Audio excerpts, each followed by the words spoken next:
안녕하십니까. 에스라의 나무 강단 성경의 어휘 연구를 계속하겠습니다. 성경의 어휘를 연구하는 목적에 대해서는 매번 간단히 언급했기 때문에 오늘은 여기서 생략하고 지나가겠습니다. 지난번 제21번 연구에서는 정경, 외경, 위경 중에서 구약의 정경화를 공부했고, 오늘은 22번에서는 정경, 외경, 위경 중에서 신약의 정경화 그 과정과 그 원칙을 함께 공부해 보고자 합니다. 지난 시간에 제21번 구약의 정경화에서 말씀드린 것을 앞부분에 좀 반복해서 말씀드립니다. 이 캐논이라고 하는 말이 정경이라는 뜻입니다. 정경. 이 정경이라는 캐논이 어원은 히브리어 카나는 갈대라는 뜻이에요. 갈대. 또 헬라어로는 카논이고요. 카논도 역시 고든 막대기, straight rod, 막대기 좀 긴 거, 그 다음에 갈대 자, 척도, 기준, 표준 등의 의미를 가지고 조금 더 이제 성격된 의미로서는 법규, 규범, 행동 지침이라는 뜻을 가집니다. 그래서 성경을 진짜 하나님의 영감된 말씀인 것을 구분하는 한 척도, 그 척도를 우리 캐논, 카논 이렇게 표현합니다. 이것을 또 교회에서는 교회 법을 가르칠 때에도 캐논이라는 말을 좀 역사에서는 사용합니다만 실제에서는 잘 사용하지 않습니다. 또 가톨릭 교회에서의 성인들의 이름을 기록한 책을 카논 또는 캐논이라고도 합니다.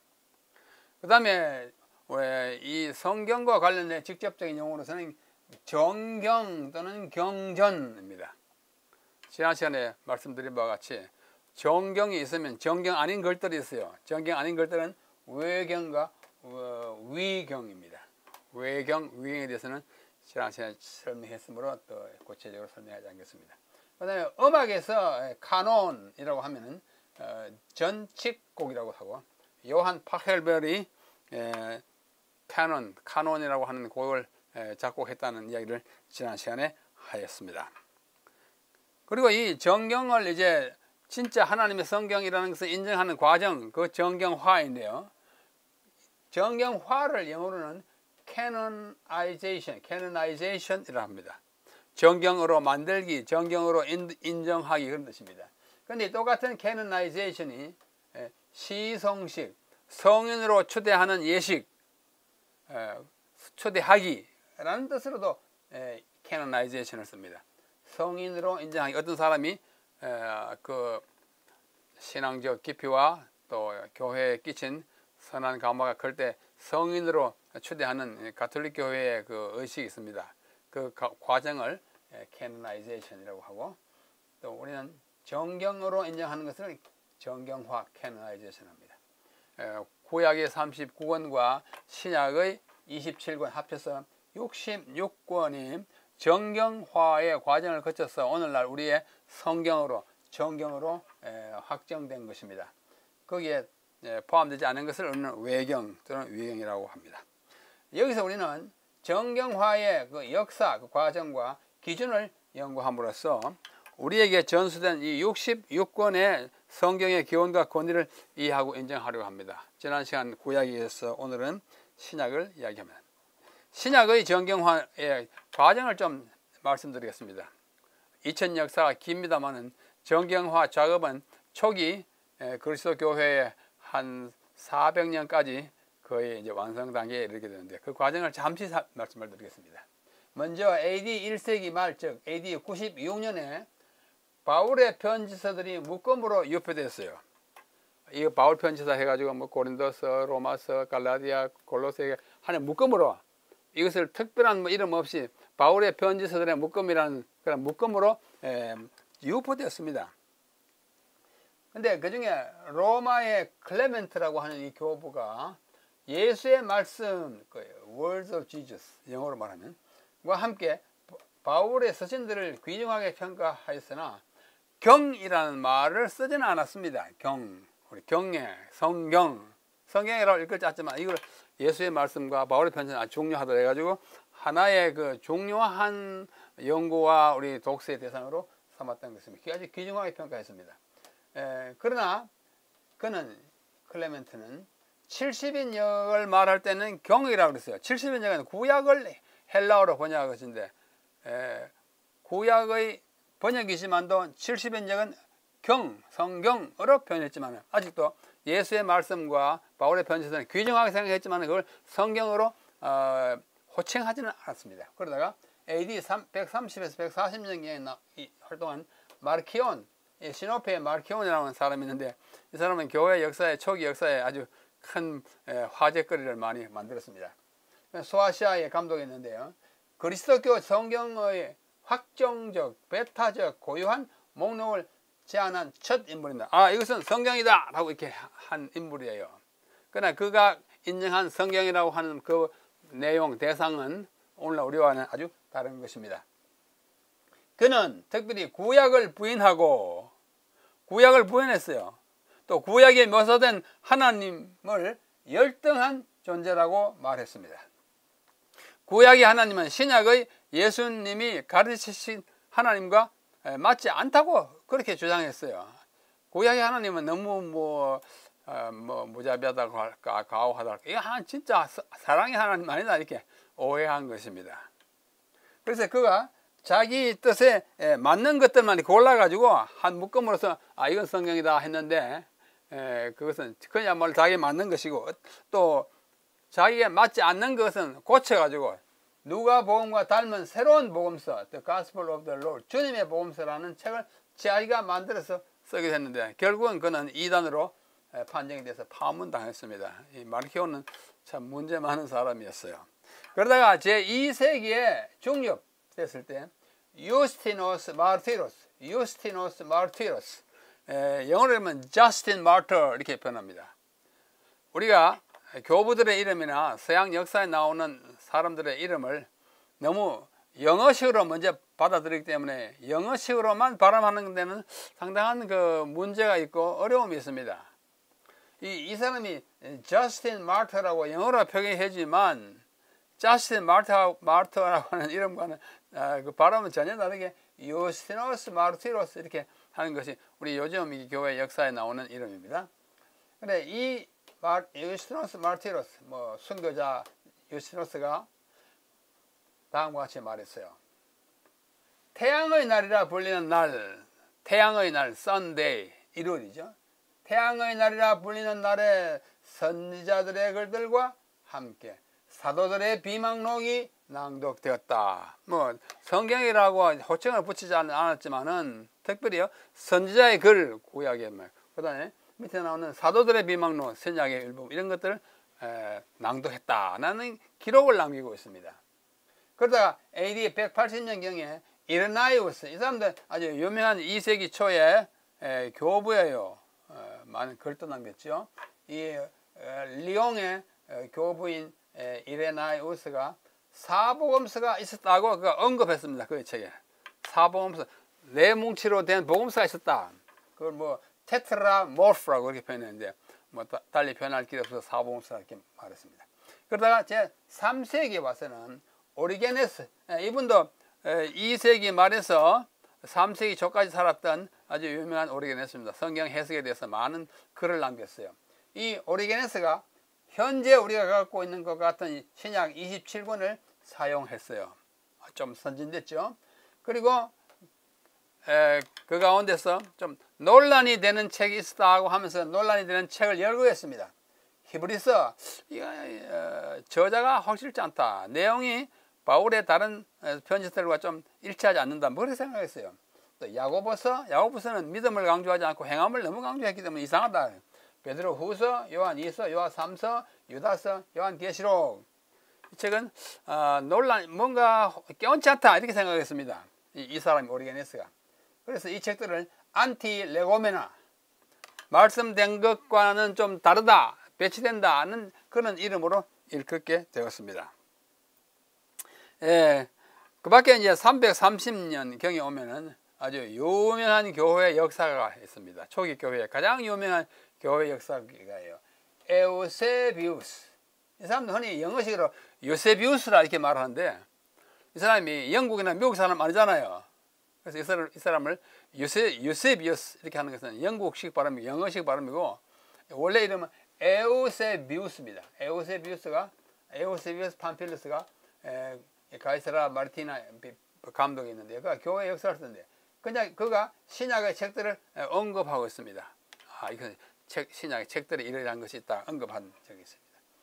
그 다음에 이분이 역사가이기 때문에 교회 역사라고 하는 아주 유명한 책을 남겼는데 그 책 자체는 전수되지 못하고 많은 책에 인용된 것으로 남아 있습니다. 근데 그의 이제 분류에 의하면 인정된 글들이 있고 신약 가운데 논란된 글들이 있고 가짜로 판명된 거부된 글들이 있다 그렇게 했습니다. 인정된 글들은 호모 레고메나라고 했어요. 호모는 진짜다 그 말이에요. 그 다음에 안티 레고메나 조금 전에 얘기했죠. 야 논란 이거는 좀 이상하다 뭔가 다른 점이 있다 논란을 많이 거쳐서 이제 신약에 들어왔는데요. 그 다음에는 아주 가짜 슈데피그라프 거부된 글들이 있습니다. 그래서 아주 인정된 글들로는 사복음 마태 마가 누구야 사도행전 바울 편지서 요한 1서 베드로 전서 가지고 요한계시론 이 인정된 것으로 보는 사람도 있고 인정되지 않고 여기처럼 거부된 글에 속하는 경우도 있습니다. 요한계시록은 좀 어렵고 복잡한 책이잖아요. 많은 그 이상 속에 나오는 이상한 형태의 짐승과 나라와 이런 것들이 막 엉켜 있기 때문에 인가 그렇게 했어요. 그래서 인정된 글들은 이런 것이 있고 논란된 글들은 야고보서, 유다서, 베드로 후서, 요한 2서, 3서, 히브리서가 있었고 가짜로 판명된 것은 바울 행전 이것은 오늘날 우리 신약에 포함되지 않은 것입니다. 목자들 글이 있어요.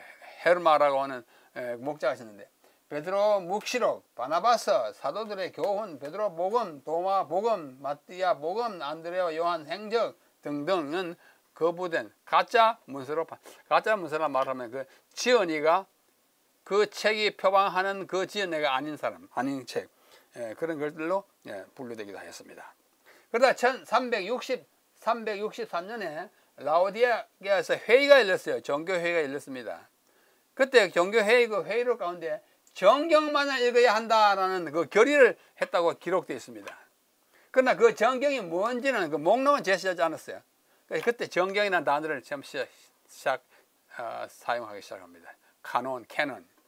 그 다음에 367년 부활절 서신에서 아타나시우스가 그 당시에 아주 이름난 또 하나의 학자요 교부였어요. 그러니까 부활절 서신에서 27권으로 된 신약을 정경화하였다. 헬라로 카이노니조메나이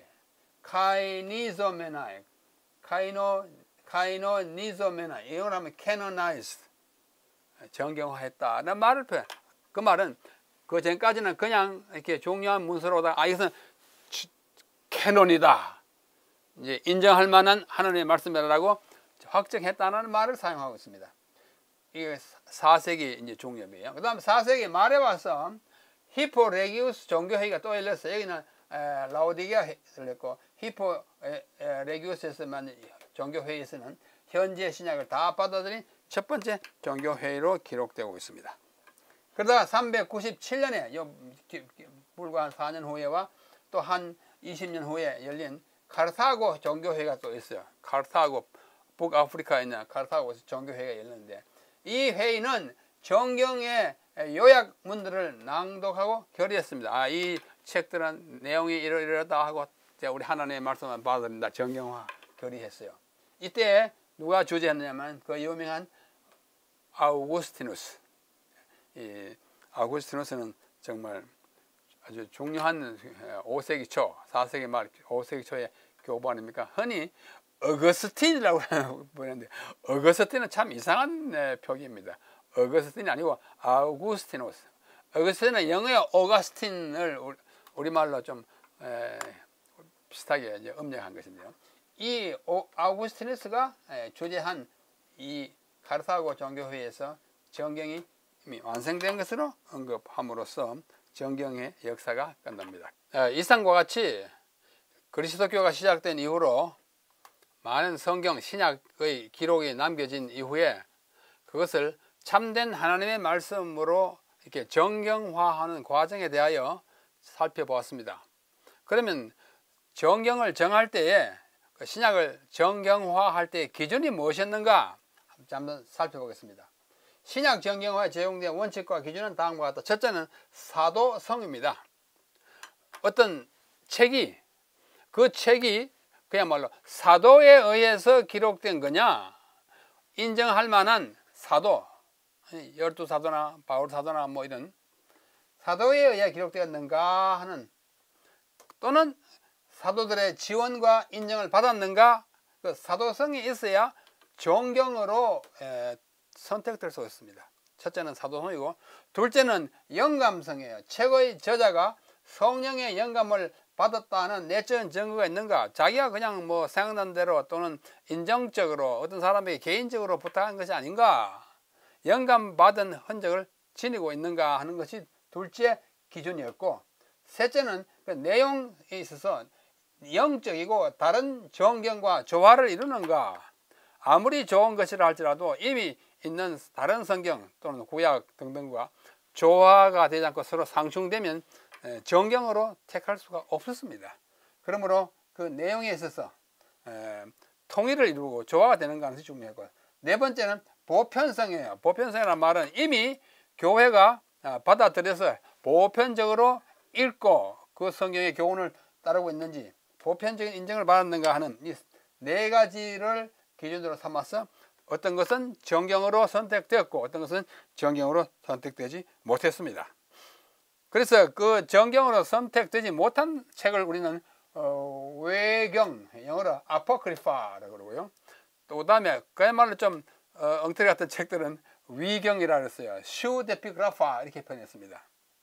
자, 예를 들면 여기 한 정경에 포함되지 아니한 한 책이 있습니다. 그것은 외경 아니면 위경이겠죠.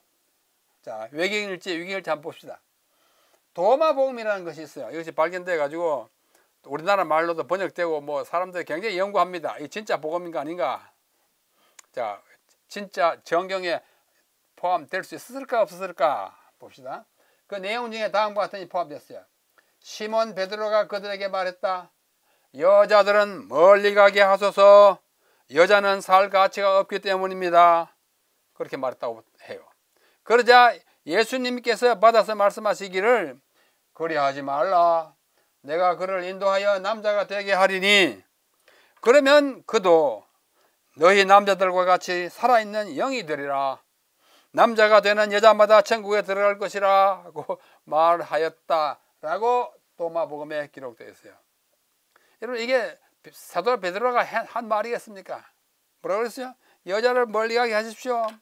살 가치 없는 존재입니다. 예수님이 뭐라고 그랬어요? 그렇게 하지 마라. 그 여자도 남자가 되면 될 거 아니냐? 남자가 되면 뭐라고 그랬어요? 천국에 들어간다. 정말 얼토당토 않는 말이에요. 제가 보기에 이것은 외경의 가치도 없고 위경입니다. 가짜입니다. 베드로가 그런 말을 했을까? 예수님이 이렇게 말씀하셨을까? 그 어떤 원칙에도 맞지 않기 때문에 성경에 들어가지 못했습니다. 사람들이 뭐 그럴듯한 책이라 하지만 그렇지 않았어요. 자, 신약에서 제외된 외경과 위경에는 다음과 같은 것들이 있습니다. 이 다 정경에 없는 책들입니다. 첫째, 복음서 형태를 취한 것이 있어요. 뭐 야고보 복음, 마리아 출생으로부터 헤롯 왕의 유아 살해 명령이 일어날 때까지의 이야기를 썼는데 굉장히 재밌어요. 저는 이거 다 읽어봤어요. 읽어보면은 마리아가 아이를 배웠을 때 그 두려움, 또 그의 이제 정혼한 남자 요셉이 마리아를 데려오려고 하는데 아이를 배가지고 그 고민이 많았어요. 그 천사 가브리엘 천사가 뭐 요셉 와서 달래고 버리지 마라 성령으로 잉태되었다. 마리아도 겁이 났지만은 천사가 와서 위로하고 그 어떤 면에 재미있는 책이지만은 그러나 너무 좀 신화적인 면이 있어서 정경에 포함되지 않았습니다.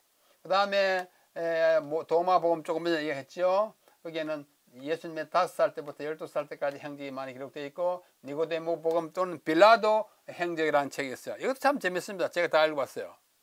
빌라도가 고민합니다. 예수를 버리자니 너무 귀한 존재이고 또 예수를 보호하려니 군중이 무섭고 그런 얘기가 다 나와요. 바돌로메 복음 예수의 음부에서의 경험 저 지하 감옥에 갔다고 예수님이 거기 갔다고 합니다. 그 다음에 애굽인의 복음, 예수와 살로메와의 공상이 망상이야. 베드로복음 이런 것들이 복음서 형태로 되인 외경과 위경이고, 그 밖에도 히브리인의 복음, 에비온파 복음, 목수 요셉의 복음, 마리아 출생 등등등 있어요. 그다음 둘째 형태는 행전 형태입니다. 우리 사복음서 다음에 사도행전이 있듯이 안드레 행전, 도마 행전, 빌립 행전, 안드레와 마띠아 행전, 요한 행전, 바울 행전, 이런 행전인데 다 진짜 그들이 쓴 행전이 아니라 가짜입니다. 그냥 어떤 사람이 말을 듣고 얘기했는데 베드로가 기록한 것처럼 하고 있어요. 셋째는 편지서 형태입니다. 복음서 형태하고 같아요. 복음서 있고 행전이 있고 바울 편지 있듯이 편지가 많습니다. 성경에 포함되지 아니한 외경, 위경. 라오디게아인들에게 보내는 바울의 편지. 바울은 라오디게아 서가를 쓰지, 성경에는 없습니다. 로마, 고린도, 갈라디아 있지만은 이게 외경에 있어요. 고린도 제3서, 고린도 전서 후서밖에 없는데 제3 고린도 전서가 있어요. 그 엉터리 같습니다. 바울과 이거도 작가 세네카와의 교신 대화니까 편지예요. 또 베드로가 야고보에 보낸 편지, 바울을 막 공격하는 편지를 야고보에게 막 써보냈어요. 바울이 믿음 말은 가지고 하면 되는가 머리가면서 사도들의 편지가 있고, 마지막으로 묵시록 형태. 우리 성경에도 요한 계시록 형태입니다.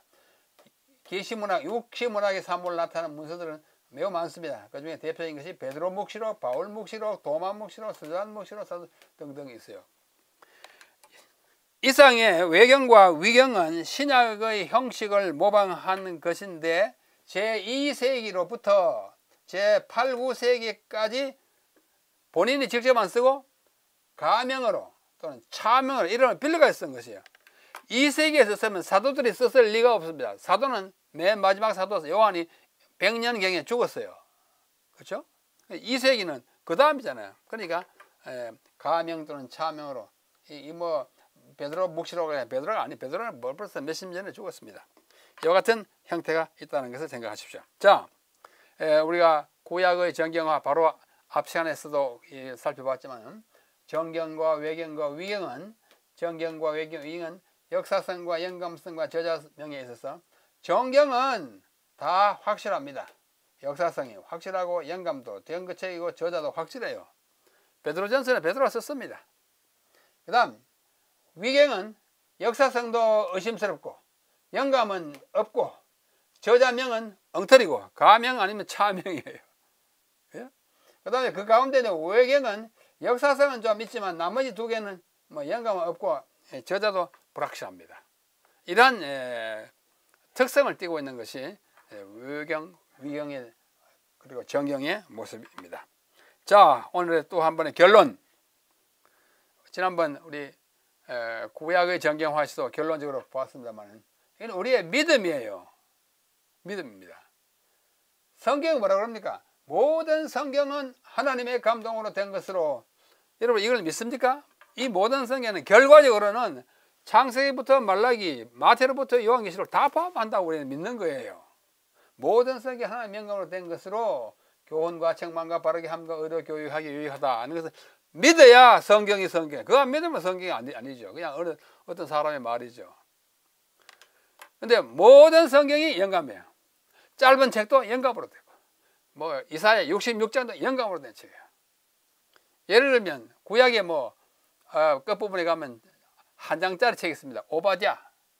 오바댜는 영감이 덜 되었고 제일 긴 책 이사야는 영감이 더 잘 되었고 그렇게 구분하면 안 됩니다. 모든 성경은 같은 영감으로 됐는데 그러나 중요성에 있어서는 차이가 있습니다.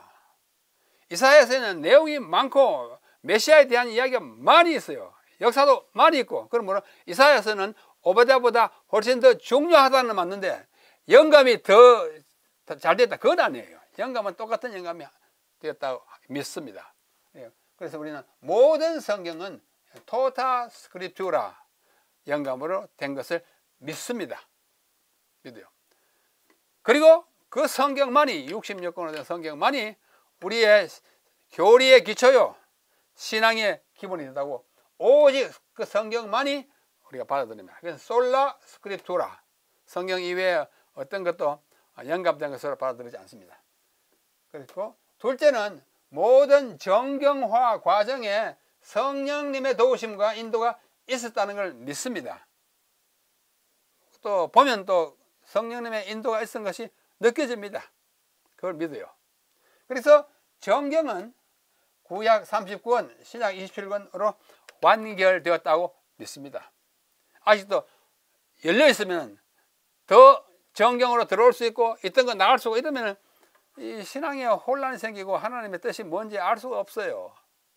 그래서 우리는 닫힌 정경, closed canon을 믿습니다. 더 이상 그 외에 다른 것을 집어넣는 것은 이단들이 하는 얘기입니다. 그렇죠? 우리 정통 그리스도교의 신조는 닫힌 정경은 66권으로 완결되었다. 그 외에 뭐 참고서라든지 또는 영적으로 뭐 교훈을 얻기 위해서 영감된 책을 또 읽는다든지 그건 좋아요. 그러나 성경에 가입시키면 그것은 하나님의 뜻이 아니라고 우리는 믿습니다. 그런 믿음을 가지고 있습니다. 자, 이상으로서 오늘 우리 정경, 외경, 위경을 공부하면서 특별히 신약의 정경화 과정을 살펴봤습니다. 지난 시간 구약의 정경화에 의해서 우리는 이렇게 함으로써 우리가 갖고 있는 신약 27권이 정말로 하나님의 뜻으로 기록된 그리고 합당한 우리 신뢰를 받는 하나님의 말씀인 것을 믿습니다. 정경에 대한 믿음을 이렇게 우리는 정리하는 것입니다.